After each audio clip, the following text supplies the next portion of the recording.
नमो विष्णुपादाय कृष्णपृष्ठाय भूतले श्रीमते राधा गोविंद गोस्वामी निति नामिने।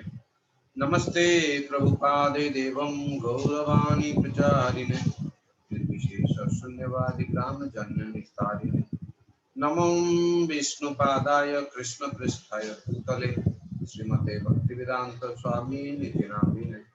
नमस्ते सारस्वते देवे गौरवाणी प्रचारिणे निर्विशेष शून्यवादी पाश्चात्य देशतारिणे।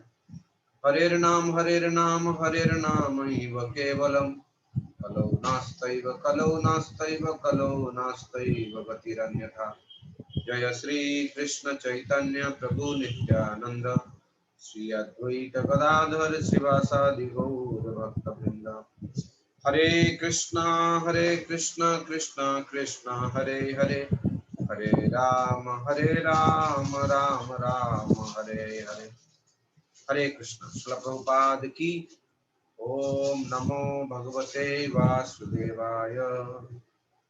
ओम नमो भगवते वासुदेवाय। ओम नमो भगवते वासुदेवाय।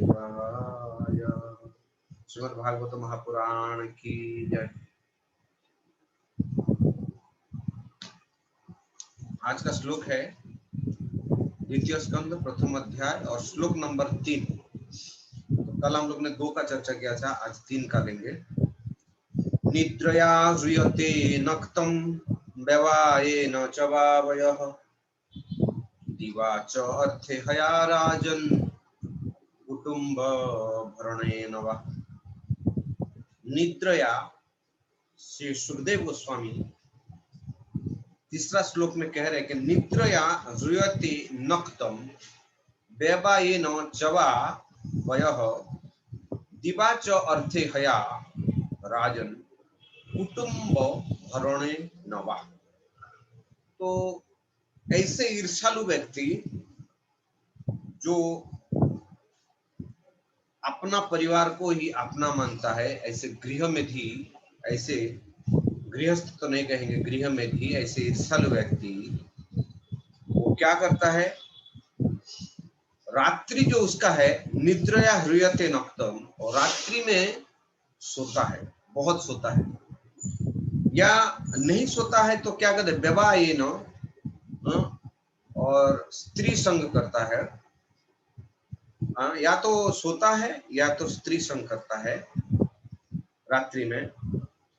और दिवा च अर्थे हया राजन, और दिन के टाइम पे वो इधर उधर भटकते रहता है अर्थ उपार्जन में।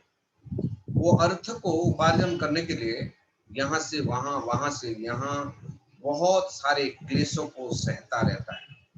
दिवा मतलब रात, दिन के समय, च अर्थे अर्थ कमाने के लिए, राजन हे परीक्षित, और कुटुंब भरणे नवा, और बाकी क्या करता है, वो अर्थ को लाकर अपने जो कुटुंब है घर में उसको पालन के लिए वो सारे अर्थ को व्यय करता है।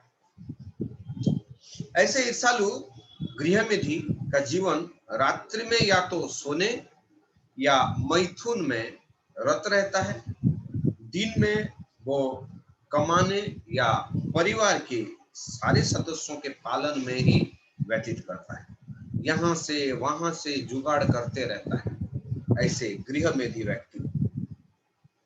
श्रील प्रभुपाद यहाँ पर बता रहे हैं कि मानव जीवन भौतिक पदार्थ तथा आत्मा के मिलन सम्मिलित है।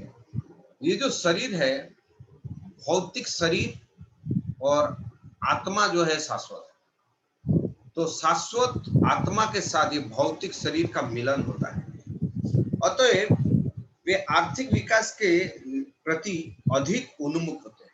वे जो ईर्ष्यालु व्यक्ति होते हैं, जिसकी अंदर का चक्षु बंद है, वे क्या करते हैं, वे सोचते हैं थोड़ा अर्थ उपार्जन कर लेंगे, अर्थ को बढ़ा लेंगे। वे आर्थिक विकास या भौतिक विकास कहेंगे, तो उसमें ज्यादा जोर देता है। ऐसे भौतिकतावादी लोगों को कर्मी कहता है। जो कर्मी, कभी कभी हम लोग प्रचार करने जाते हैं तो कहते हैं कि कर्म ही पूजा है। अगर कर्मी लोगों का जीवन में क्या है, वो सोचते हैं कि मैं कर्म करके ही अपने आप को मुक्त कर लूंगा, लेकिन वो जानते नहीं है कर्म ही हमको बंधन में डालने वाला है।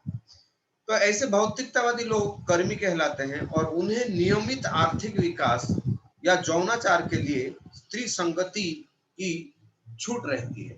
वे कभी भी चाहिए तो कोई भी स्त्री से संग कर सकते हैं और आर्थिक विकास के लिए इसको उसको अपराध आदि व्यक्त कर सकते हैं। श्रील प्रभुपाद भी इसी को कह रहे हैं कि जब खाली दिमाग में कोई व्यक्ति ऐसा ही बैठता है, खाली बैठता है, तो दो चीजों के बारे में सोचता है, या तो अर्थ के बारे में सोचेगा या वो कोई स्त्री के बारे में सोचेगा। इसीलिए ऐसे जो आत्मघाती, जो आत्मा को घात करने वाले, जो आत्मा का अकल्याण करने वाले, अपना अकल्याण करने वाले, ऐसे गृहमेधी व्यक्तियों का अल्टीमेटली उनका जीवन का लक्ष्य यही रहता है कि वे थोड़ा धन कमा के सुखी होने का प्रयास करते हैं या रात्रि में संबंध बना के, स्त्री से संबंध बना के सुखी होने का प्रयास करते हैं, या ज्यादा से ज्यादा अपनी जो परिजन है, कुटुंब भरणे वा, कुटुंब भरणे वा, तो अपने कुटुंब के भरण पोषण में वो लगा रहता है। एक्चुअली वास्तव में ऐसे व्यक्ति क्या करता है कि अपना जन्मदिन पे लाखों लाखों रुपए का खर्चा कराता है शादी विवाह आदि में, स्पेशली ये जन्मदिन के ऊपर, क्योंकि हम एक भौतिक जेल, भौतिक एक जेल के समान इस संसार में हम आए हैं। तो इसके ऊपर थोड़ा ऐसे व्यक्ति जो कर्मी व्यक्ति होते हैं वो क्या करते हैं अपने अनभिज्ञ के कारण कि ये जेल को नहीं मानते हैं। जैसे कोई व्यक्ति अगर जेल में जाता है और जेल में जाकर उधर वार्षिकी बनाता हो कि आज मैं 1 साल जेल में हुआ, 2 साल जेल में हुआ, 3 साल जेल में हुआ, ऐसा कोई करता है क्या? जेल में जाके केक काटता है या अपना जन्म वार्षिकी बनाता है? नहीं। तो हम यहाँ पर इस भौतिक शरीर को प्राप्त करने के बाद हम 20 साल, 30 साल, 15 साल हैप्पी बर्थडे जो बनाते हैं, वास्तव में ये ऐसे अंध व्यक्तियों के लिए कार्य है जो अपने जीवन को वो सोचते हैं कि यहाँ पर मैं इतना साल का हो गया, मतलब इतना साल कहाँ हुआ। परम गुरु हमारे गुरुदेव परम पूज्य राधा गोविंद दास गोस्वामी महाराज इस चीजों का अनुमोदन नहीं करते। देखिए यहाँ पर वो रुकते नहीं है। कभी कभी वो लोग जन्म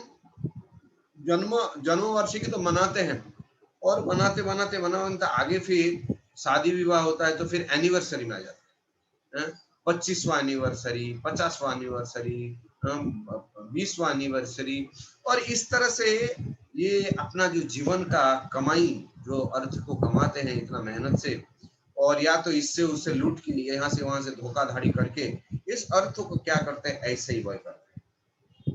तो ऐसे अभज्ञ इसे अपना मानते हैं। हम यही तक रुकते नहीं है। कभी कभी वे अपना ये सारे जो पैसा है, अपनी शक्ति है, अपना बल है, इसी भौतिक चीजों में वो व्यय कर देते हैं।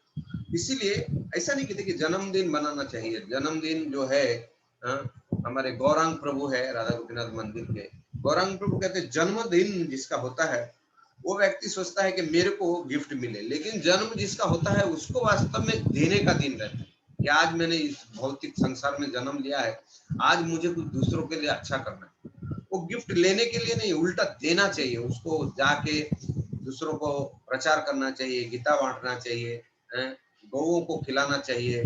जो व्यक्ति भक्ति नहीं कर रहा है उसको भक्ति प्रदान करना चाहिए, कृष्ण प्रसाद के रूप में प्रसाद वो वितरित कर सकता है, ऐसा कार्य में लगना चाहिए। या उस दिन जाके भगवान से प्रार्थना करना चाहिए कि हे प्रभु, मैं मेरी कर्मों के फल के अनुसार मैं यहाँ पर आया हूँ, कृपा करके आपकी भक्ति प्रदान करिए जिससे मैं जन्म मृत्यु जरा व्याधि के चक्कर से मुक्त होकर मैं आपकी सेवा ठीक से कर पाऊं, आपकी जो भक्त है उनकी सेवा ठीक से कर पाऊं। ये भावना वास्तव में जन्मदिन मनाने का है। लेकिन ऐसा नहीं करता वो व्यक्ति, जन्म से उठ के ही पहले वो पार्टी साटी, अरे चलिए ठीक है, जब तो सात्विक व्यक्ति ठीक है। कभी कभी तो लोग हजारों 2-3-4 बकरे को काट कर मांस फिर मदिरा आदि आदि आदि में ऐसे खुद पाप करता है और दूसरों को भी करवाता है, और अंतिम में सारे के सारे जाके नरक में फिर मिलते हैं उधर ही एक दूसरे से। तो ऐसा जन्म तिथि वास्तव में मनाने का अनुमोदन हमारे शास्त्र में इतना नहीं है। इसी के चलते आप जान सकते हैं, इतना भी समझ सकते हैं कि हमारे जो गुरुदेव है वे अपना व्यास पूजा भी नहीं करते हैं। अभी उम्र थोड़ा सा वो हो गए तो हम लोग कभी कभी उनको ऐसा मना लेते हैं फोन करके कि हाँ महाराज जी कभी कभी, लेकिन जब वो थे ठीक समय, मतलब जब अपने समय पे थे, वो कभी व्यास पूजा नहीं मनाए, कभी नहीं व्यास पूजा मनाते। वे वास्तव में वो व्यास पूजा मनाने के लायक है। वो एक आचार्य है, वो भगवान के निकटतम है और एक गुरु है, भगवान के प्रतिनिधि है, वे एक व्यास पूजा मना सकते हैं। लेकिन हम लोग ने क्या भलाई कर दिया इतना, और एक भौतिकता व्यक्ति के लिए इतना हम लोग उसको सोचते हैं, उसके लिए इतना भर भर के गिफ्ट, ये वो फालतू समय, फालतू समय, और बाद में पता चला वो व्यक्ति कोई चोरी हारी में फिर जल गया, या किसी को छेड़छाड़ में, किसी को लूटने में, फिर उसके लिए आपने जो भी बर्थडे में सारे अरेंजमेंट किया, उस बर्थडे का क्या वैल्यू रहेगा? कोई वैल्यू ही नहीं। तो इसी से यहाँ पर निद्रया ह्रूयते नक्तम व्यवायेन च वावयः दिवा च अर्थे राजन कुटुंब भरणने वा। और प्रभुपाद इसी को कह रहे हैं कि आर्थिक विकास के प्रति अत्यधिक उन्मुख होता है, ऐसे भौतिकतावादी लोग कर्मी कहलाते हैं, और उन्हें नियमित आर्थिक विकास या यौनाचार के लिए स्त्री संगति से छूट रहती है। जो लोग कर्मियों से ऊपर है तथा ज्ञानी, योगी या भक्त, उससे स्त्री संगति का सर्वथा वर्जित है। यहाँ पर प्रभुपाद बता रहे हैं कि जो भक्त है वो स्त्री संग से वर्जित होना चाहिए। तो आर्थिक विकास के लिए कठिन श्रम करने के लिए या शुक्र कुकरों की भांति मैथुन में रत रहने के लिए निमित्त है। तो भौतिकता जीवन जो है वो हमारी समस्याओं तथा फल स्वरूप उत्पन्न कष्टों का हल ढूंढने के लिए है। इस तरह कर्मी जन रात्रि के सोकर, और एक समय आता है हमारा जीवन का बहुमूल्य जीवन, मनुष्य जीवन जो है, मानुषम दुर्लभम जन्म, मानुषम जन्म जो होता है मनुष्य जन्म, वो कैसा है? दुर्लभ है। और ऐसा दुर्लभ जन्म को हम कैसे, जो सोकर बिताना, सोना एक वास्तव में हमारे गुरु महाराज कहते हैं एक समय का बर्बादी। जितना शरीर की आवश्यकता है उतना सो लेना चाहिए, उससे ज्यादा नहीं। तो ज्यादा सोना हमारे जीवन का, सपोज हम लोग 70 साल आयु लेकर आए तो कभी कभी देखा जाता है 30-35 साल तो सोने में ही निकल जाता है, और बचा 30 साल, उसमें बचपना, बुढ़ापा, ये वो, धन कमाना, थोड़ा स्टैंड होना, फिर बाकी समय रहा किधर? आत्म तत्व को जानने के लिए, आत्म जिज्ञासा के लिए नहीं। तो इसीलिए सोना जो है वो बहुत बड़ा एक अपनी एक रेगुलेटिव करके उसको सोना चाहिए व्यक्ति को। हाँ, एक 6 घंटा के अनुसार सोना चाहिए किसी व्यक्ति को। अगर उम्र कम है, 18 से नीचे है, तो ज्यादा से ज्यादा 7-7.5 घंटा तक सो सकता है।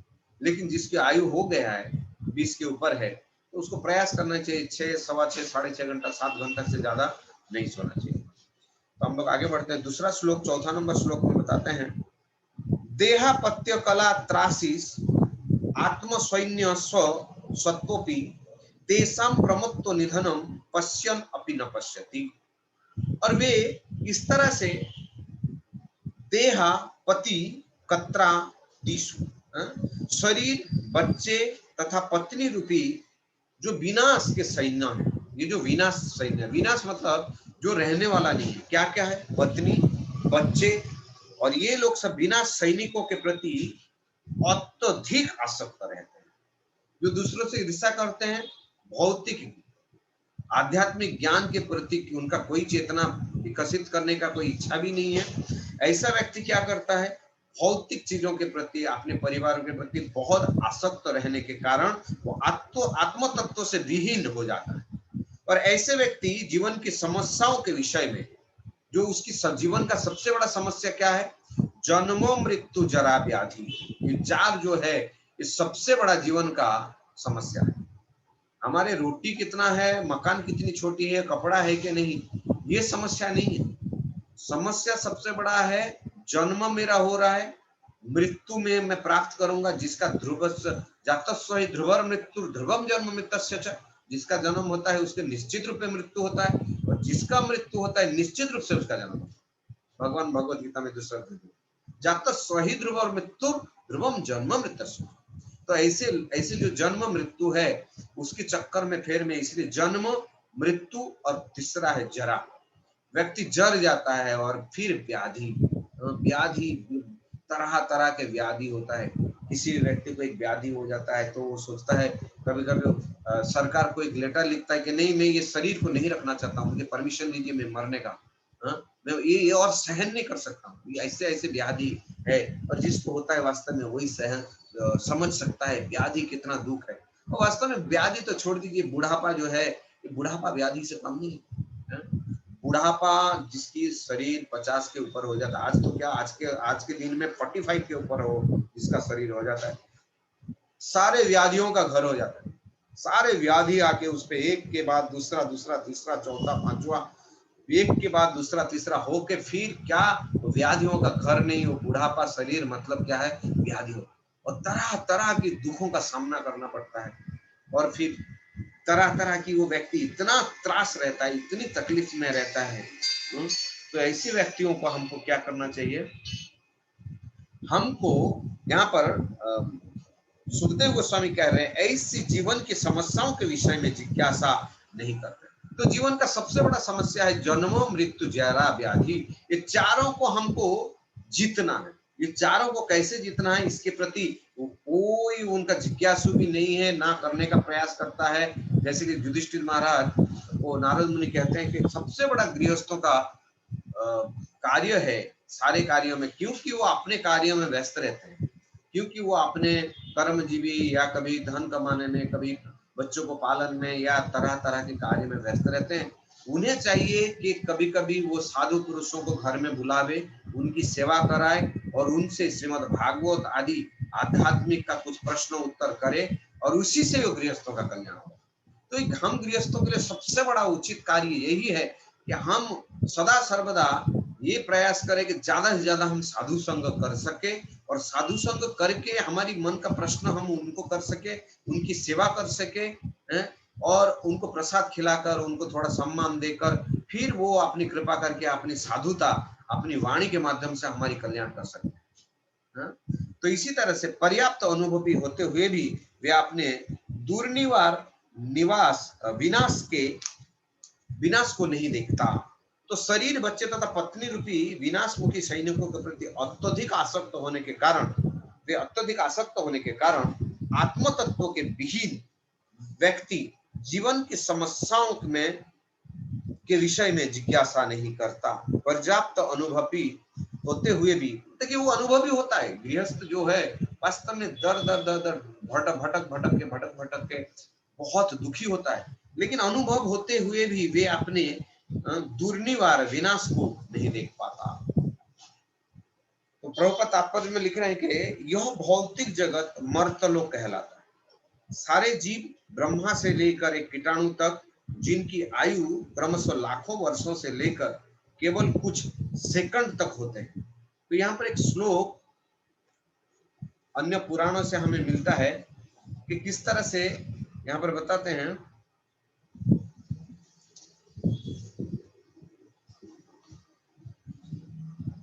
जलजा नवलक्षणी स्थावरा लक्ष विंशति क्रीम्यो रुद्र संख्याकः पक्षिणां दशलक्षणां त्रिनिशाल लक्षाणी पाशवः चतुर्लक्षाणी मानस।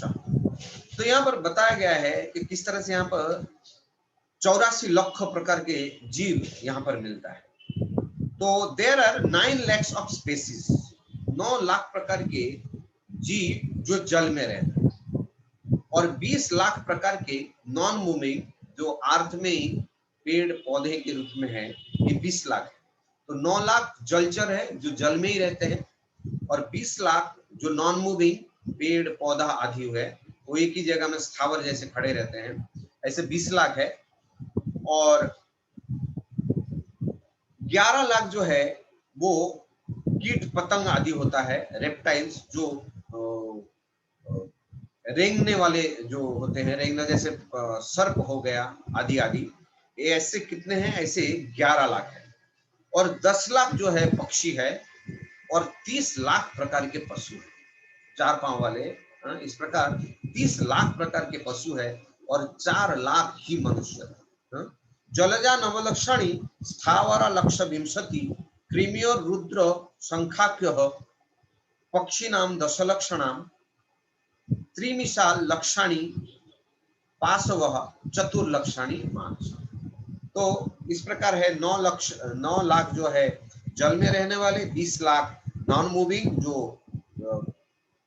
पेड़ और पौधे आदि हैं, और साथ में 11 लाख रेप्टाइल्स हैं रेंगने वाले और कीड़े मकोड़े आदि, और 10 लाख प्रकार के पक्षी है और 30 लाख प्रकार के पशु है, और बाद में 4 लाख प्रकार के ही मनुष्य।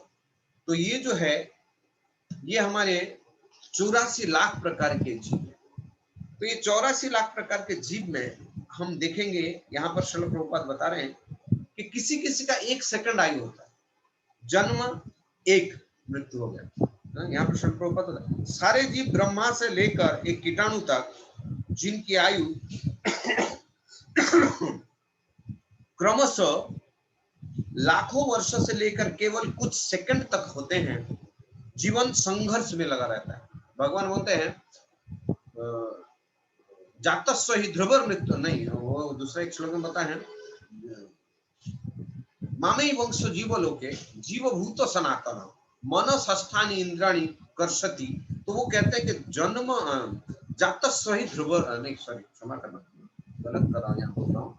वो श्लोक क्या है? मामे वंश जीव लोके, जो कृष्ण बोल रहे हैं कि मेरे ही अंश के रूप में कौन है? ये सारे जीव सब। 84 लाख प्रकार के जो जीव है, ये सारे जीव का जो पिता है कौन? वो कृष्ण है। तो मामई वंश जीव लोके जीव भूत सनातन, और जीव जो है वो सनातन है, वो आत्मा है। लेकिन मन षष्ठानि 5 इंद्रिय और मन 6, ये 6 द्वारा वो क्या करते हैं? जीवन में घोर परिश्रम कर रहा है, घोर अपनी कार्य कष्ट उठा रहे हैं अपने इस शरीर के निर्वाह के लिए। क्यों? मन षष्ठानि इंद्रियाणी कर्षति, मतलब बहुत तकलीफ में, बहुत हमेशा घमासान चालू है उसका इस शरीर को मेंटेन करने के लिए। तो इस तरह से हम लोग यहाँ समझ सकते हैं श्रील प्रभुपाद के तात्पर्य से कि लाखों वर्षों से लेकर 1 सेकंड तक की जीव का एक ड्यूरेशन होता है। इसी तरह जीव इस विकट संघर्ष को समझने में सक्षम होता है, लेकिन परिजनों, समाज, देश आदि के प्रति अत्यधिक आसक्त रहते हैं से अपनी शारीरिक शक्ति, बच्चे, पत्नी, संबंधी जनों आदि के सहायता से दुर्जय प्रकृति पर विजय पाना चाहता है। तो ये समझता है कि ये सारे लोगों की मैं सेवा करके फिर मैं क्या करूंगा? ये तो दुर्जय प्रकृति, जो प्रकृति क्रूर के समान है, काल के समान है, अजगर के समान है, हमें निगलते जा रहा है प्रति मुहूर्त। इसके पहले भी कहा था कि जिसका आयु 50 साल है तो अजगर के रूप में उसका क्या है? मुंडी, पेट, कोमर, खाली पांव दिख रहा है, 2 पांव लटक रहा है। और जिसकी आयु 16 साल है वो मुंडी और चेस्ट तक उसका बॉडी खा लिया अजगर ने। और किसी का समझो खाली 5 साल है तो बस मुंडी उसके अजगर के मुंह में गया है, बाकी पूरा शरीर बाहर है। इसी प्रकार काल रूपी विकराल काल, ये जो विकराल है, काल है, ये काल भी कोई नहीं है, वो कृष्ण ही है। कालो अस्मि, भगवान भगवत गीता में बताया कि मैं काल के रूप में आता हूँ और मैं सब कुछ हर लेता हूँ। तो ये काल अस्मि और कालों के रूप में आकर ये विध्वंस दिखाते हैं। तो आत्मा के ज्ञान के अभाव में हम अज्ञान के शक्ति के शिकार बनते हैं और इस तरह जीवन की स्थायी परिस्थितियों के व्यर्थ खोज के पीछे मूल्यवान मानवीय शक्ति बर्बाद करते हैं, जो इस जगत में असंभव है। चैतन्य चरितमृत में जहां पर सनातन गोस्वामी को चैतन्य महाप्रभु इंस्ट्रक्शन के एक श्लोक आता है, वहां पर बताते हैं कृष्ण भूली जय जी अनादिर बहिर्मुख अतएव माया तारे दय संसार। जो कृष्ण है उस कृष्ण को जीव भूल जाने के कारण माया उसको दुख देता है। किसको? जीव। अनादिर बहिर्मुख, अनादिर बहिर्मुख मतलब क्या है? 6 और 3, जीव और ईश्वर ऐसा है। एक्चुअली जीव और ईश्वर ऐसा होना चाहिए, लेकिन ऐसा है, एक दूसरे को पीठ दिखाई हुई है, लेकिन भगवान पीठ नहीं दिखाई, जीव पीठ दिखाया है, इसको समझना है। लेकिन उसको क्या करना है? ऐसा को ऐसा हो जाना है, तब जाके भगवान और जीव के ईश्वर होता है। अतएव माया तारे कृष्ण भूलि जय जीव अनादिर बहिर्मुख। अनादिर मतलब लाखों करोड़ों साल से अनादिर है, बहिर्मुख है भगवान से, भगवान से बहुत दूर है, उनके बारे में सोचना नहीं, देखना नहीं, दर्शन नहीं करना, इसी के कारण है। ऐसे मूर्ख है, ऐसे पाखंड लोग बताते हैं मंदिर बनाने की क्या आवश्यकता है, क्योंकि मंदिर में फिर भगवान और भगवान का वो लोग दर्शन करने का फुर्सत नहीं। और प्रभुपाद बताते हैं ऐसे मूर्ख लोगों को भगवान को स्थापित हो जाएंगे तो उनको भोग लगाना पड़ेगा, उनको सुलाना पड़ेगा, उनको चामर दिखाना पड़ेगा, उनको आरती करना पड़ेगा, और ऐसे पाखंड लोग करना नहीं चाहते। तो अर्च विग्रह जो है वो वास्तव में हमारे श्रील प्रभुपाद के अनुसार, आचार्य के अनुसार क्या बताते हैं? साक्षात कृष्ण है, साक्षात भगवान है। वो अर्च विग्रह के रूप में हमें कृपा देने के लिए, हमारे जैसे बद्ध जीवों को कृपा देने के लिए प्रकट होता है अर्च विग्रह। तो ऐसी मानव सभ्यता का संपूर्ण भौतिकतावादी विकास सबकी सजावट जैसा है, जो हमारे मित्र, कुटुंबी एवं तथाकथित पत्नी एवं बच्चे ने केवल विनाशशील है, अपितु जगत की ब्रह्मा चकाचौंध से मोहग्रस्त भी है। यहाँ पर बताते हैं हमारे जो मित्र है, हमारे कुटुंब है, तथाकथित पत्नी है, बच्चे हैं, ये हमारे लिए वास्तव में सेना कब बनेंगे? जब एक दूसरे को हम मदद करें। पत्नी है, लेकिन पत्नी का भी कर्तव्य होता है, प्रभु आप मन लगा के जप करिए। आजकल आप जप करते हैं, 10 मिनट करने के साथ आजकल आप जप करते हैं तो आपका जप ठीक से नहीं होता, मोबाइल में जाता है। ये पत्नी का, ये पत्नी सिर्फ नहीं है शरीर पोषण तो ठीक है, लेकिन आत्मा का पोषण भी करती है। ऐसी पत्नी बहुत है, ऐसे बहुत स्त्रियां हैं जो अपने हस्बैंड को भक्त बनाया है। तो स्त्रियों में कोई कम नहीं, ये ऐसे लोग के लिए नहीं है जो भगवान की सेवा में, जैसे पुत्र है, बच्चे हैं घर में, भगवान की सेवा करते हैं, आरती करते हैं, भगवान का नाम लेते हैं, भगवान की इस कार्य में सहायता करते हैं। तो ऐसे लोगों के लिए यहाँ पर ये नहीं कहा गया। जो बिल्कुल निपट मूर्ख है, जो भगवान को बिल्कुल कुछ लेना देना नहीं, जो गार्जियन ऐसा है तो उनके घर में बाकी लोगों का क्या हाल, उनके लिए कहा जा रहा है भक्तों की। और देखिए यही बात है गृहस्थ और गृहमेदी की बात। तो इसी को यह हमारे एक वैष्णव आचार्य कहा है कि कमल दल जल जीवन टलमल गाँव में हरिपद नीति भजहु रे मन श्रीनंद नंदन, भजहु रे मन श्रीनंद नंदन अभय चरणार बिंदन। तो जो अभय चरण है उनकी चरण की हमको उपासना करना। फिर क्या होगा? कमल दल जल, कमल मतलब कमल के पत्ते के ऊपर अगर जल को रख दो तो किस तरह से जल इधर उधर होता है। तो जीवन और टलमला, हम लोग का जो जीवन है, प्राण वायु है, वो भी इसी प्रकार वो पत्ते, जो कमल के पत्ते के ऊपर जल को जिस तरह से ठहरा नहीं सकता कोई, इधर उधर सेकंड में होता है, तो इसी प्रकार हमारा प्राण है। कब निकल जाएगा पता नहीं। कमल दल जल जीवन टलमल, जीवन भी टलमल है, गांव में हरिपद नित्य। इसीलिए हे मनुष्य, ये सारे चीज को छोड़कर तुम भगवान की शरण में आओ, भगवान की गुणगान करो।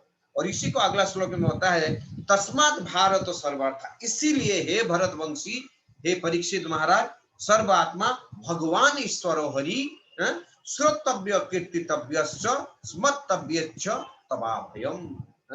इसीलिए हे भरतवंशी, हे परीक्षित महाराज, सुखदेव गोस्वामी का प्रश्न था कि मरणासन्न व्यक्ति को क्या करना चाहिए। तो 3 श्लोक के माध्यम से, और भी 2-3 श्लोक है, इसका उत्तर देते हुए कह रहे हैं जो मरणासन्न व्यक्ति है वो सारे कार्यों को त्याग कर वो क्या करने, तस्मात् भारत सर्वात्मा भगवान ईश्वरो हरि, वो भगवान श्री कृष्ण के विषय में श्रोतव्य, भगवान श्री कृष्ण के बारे में सुनना चाहिए, कीर्तितव्य, उनकी गुणगान करना चाहिए, और स्मर्तव्य, स्मरण करना चाहिए। और ऐसा करेंगे तो क्या हो जाएगा?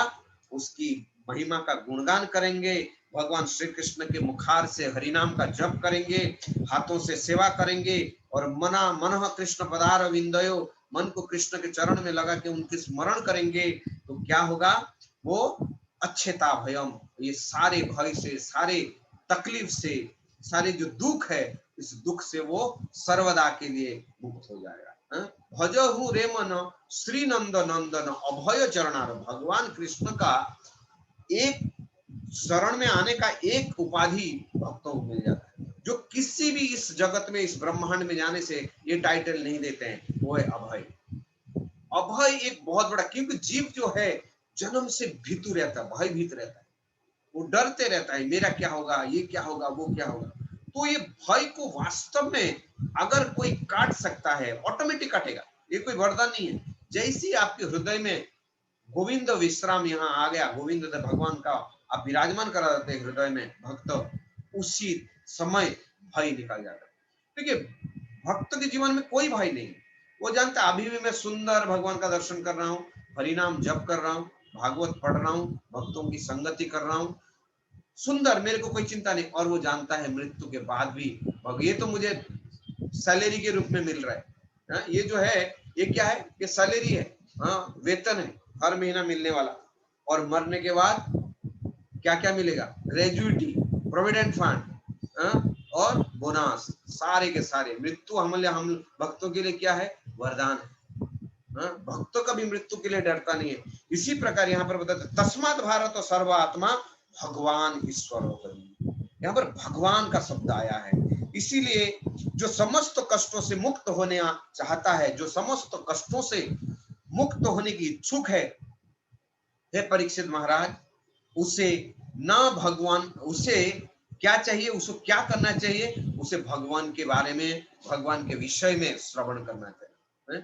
कपिल मुनि और देवहूति संवाद, देवहूति ने कपिल देव को कितना सुंदर सुंदर प्रश्न कहा है। ऐसे तीसरे स्कंद में 21 से 29 अध्याय तक, 30 अध्याय तक आप कपिल और देवहूति संवाद को पढ़िए, कितना सुंदर सुंदर प्रश्न देवहूति करती है अपनी पुत्र भगवान कपिल से। तो इसी तरह भगवान के विषय में श्रवण करना और उनकी महिमा गायन करना। इस संसार में भगवान के अलावा किसी और की महिमा की गायन करने की कोई आवश्यकता नहीं।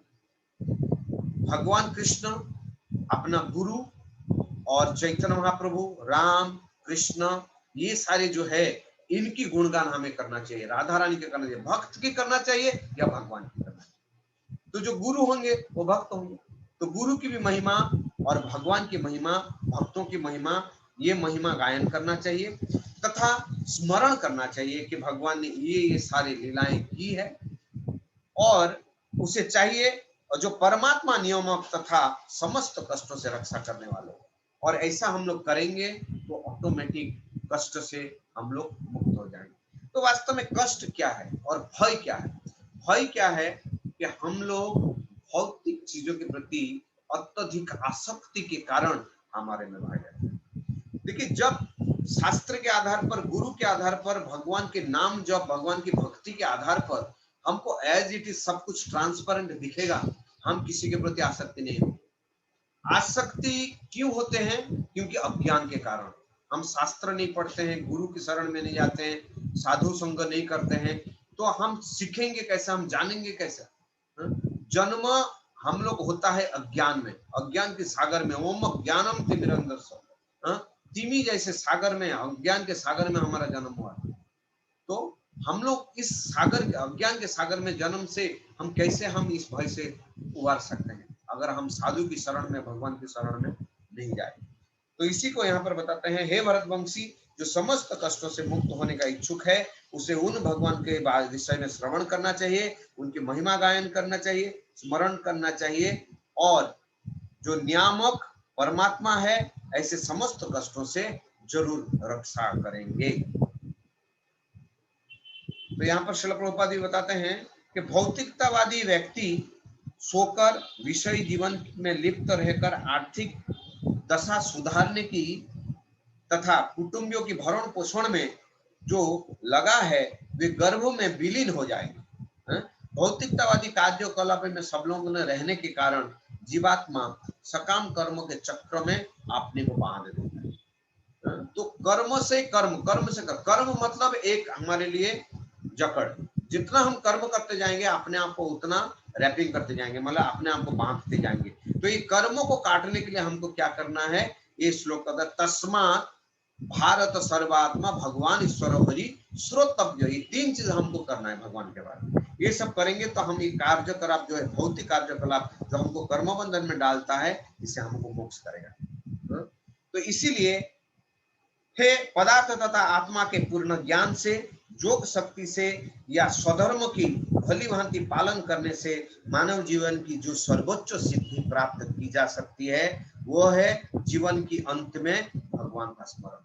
देखिए, मनुष्य जीवन का सबसे बड़ा कार्य क्या होना चाहिए, एतावान सांख्य योगाभ्याम स्वधर्म परिनिष्ठया जन्म लाभ परम पुंसाम अंते नारायण स्मृति। अंत्य नारायण स्मृति, ये श्लोक हमारे लिए बहुत इंपॉर्टेंट। अंत में हमको भगवान नारायण, भगवान कृष्ण की स्मरण आ जाए, ये हमारे लिए सबसे बड़ा पॉइंट। ये हमारे, इसीलिए हमें ये सारे कार्यों को करते रहना चाहिए। कौन सा, श्रोतव्य कीर्तितव्यश्च, भगवान के बारे में सुनना, कीर्तन करना, स्मरण करना, ये करेंगे तो क्या होगा, अंते नारायण। तो अंत में भगवान कृष्ण हमें स्मरण आएंगे, और भगवान कृष्ण जब स्मरण आएंगे, हमारे हाथ पकड़कर हमें परम धाम को लेकर जाएंगे। तो इसी प्रकार आज हम लोग एक ही श्लोक का करेंगे, और जुड़ने का आवश्यकता नहीं है, और हम लोग फिर कल मिलेंगे। श्रील प्रभुपाद की जय। निताई गौर प्रेमानंदे।